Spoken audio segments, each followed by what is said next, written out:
Hello chess lovers, Soren here, and in this video I would like to share with you a fantastic game played by the 11th world chess champion Robert James Fischer. His opponent is Pal Benko, and the game was played at 1963-64 US Championship. This is that same tournament during which Bobby Fischer scored a perfect score, winning all 11 games.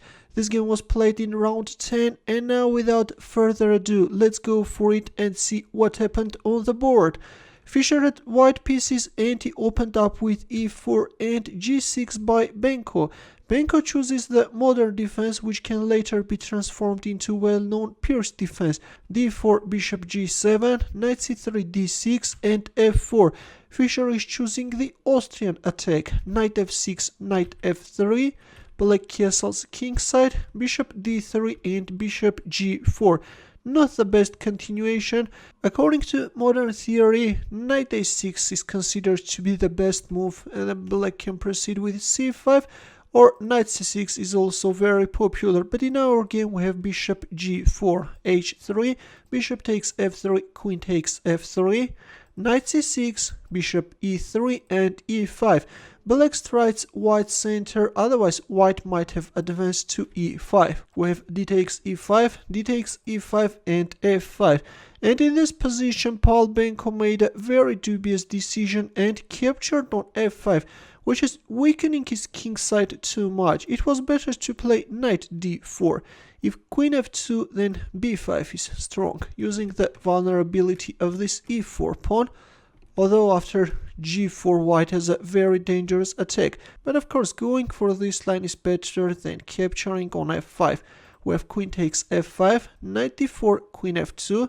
Of course capturing on e5 can be dangerous, because after knight g4, queen f4, knight takes e3, queen takes e3, black can announce a check from h4, and then after g3, queen h5, black has a compensation for the sacrificed pawn. That's why after knight d4 we have queen f2. Now comes knight e8 and Fischer castles kingside. Of course he could have also gone for castling queenside, but this looks a bit safer and doesn't allow black to create counter-attacking chances. Knight d6 by Benko, queen g3, already the threat is bishop h6, that's why we have king h8, queen g4, this time Fischer is bringing his queen on h5 square, c6 and queen h5. Right now the threat is bishop takes d4 followed by e5 in order to open up the bishop's diagonal. Black responded with queen e8, which is losing on the spot. It was better to move back than knight, but in our game we have queen e8. Here Fischer captured on d4, and after e takes d4 he made one of the most beautiful moves of his career. You can pause the video and try to find his next move. Ready? Well, now look, if you play e5 and create a mating threat, then black can respond with f5. Your queen is hanging and you can't capture en passant. That was the reason of bringing the queen on e8 square, and if queen takes e8, simply knight takes e8. That's why after e takes d4, Fischer went for a devastating rook f6 move. Look at this beauty. This beautiful shot stops black's only defense and limits f7, f5. This move has been rightly praised as the ultimate blocking tactic and is known as block. Interestingly, at the post-tournament celebration held in honor of Fischer's sensational victory, a replica of a chessboard, complete with pieces, was made out of cake and icing. The position used was from this game, showing move rook f6. Unfortunately, I have no right to publish that photo, that's why we'll leave the link in the comment section and please check that out.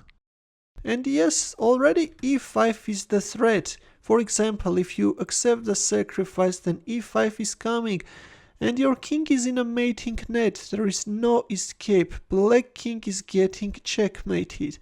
That's why after rook f6, Benko responded with king g8 and simply e5 by Fischer with a direct mating threat.